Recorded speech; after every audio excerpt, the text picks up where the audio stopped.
விஜய் இப்போது யாருடைய வாக்கை பிரிக்கப் போகிறாருங்கிற புள்ளியிலிருந்து தான் இது அத்தனையும் கட்டமைக்கப்படுகிறது.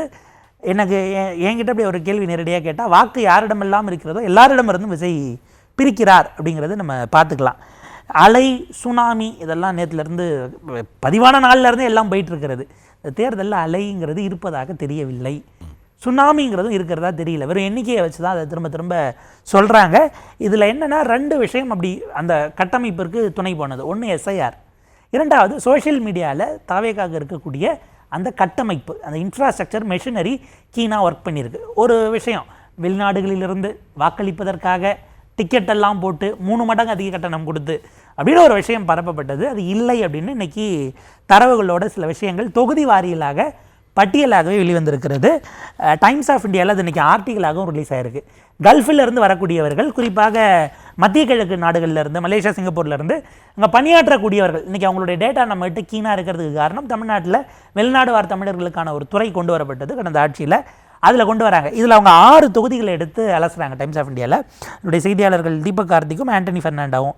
பட்டுக்கோட்டை எடுத்துக்கிட்டிங்கன்னா அதில் அதிராம்பட்டினம் கிராமத்தை மட்டும் எடுத்து ஒரு குறிப்பிட்ட பூத் நம்பர் 293, இந்த பூத்தில் மொத்தம் 57% வாக்குகள் தான் பதிவாகியிருக்கு.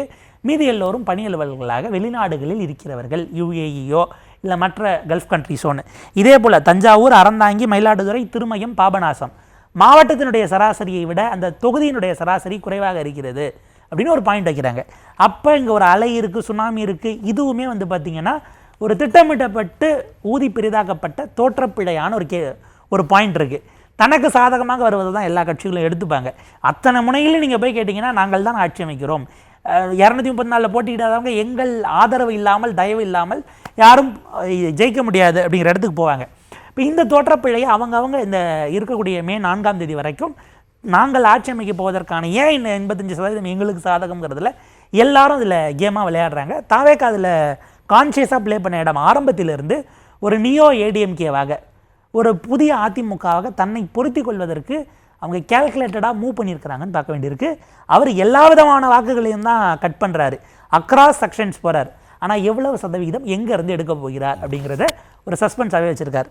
அதிமுக வாக்குகள் எப்படி தாவேக்காக போகும் அப்படின்னா நம்ம ஒரு 4 அளவுகள் எடுத்துக்கலாம். அவர் எங்கெங்கெல்லாம் கட் பண்ணுறாரு, ஒரு கட்சிக்கு எப்படியான வாக்குகள் இருக்குன்னும் போது, ஒன்று அந்த கட்சி பேசக்கூடிய தத்துவம், இரண்டாவது அதனுடைய தலைவருக்கான அந்த ஒரு பர்சனாலிட்டிக்கான ஒரு மரியாதை, அந்த கேப்பபிலிட்டியில் ஒரு கல்ட்டாகவோ அல்லது அவருக்கான அந்த ஆகிருதிக்கு கிடைக்கக்கூடிய ஒரு ஓட்டு.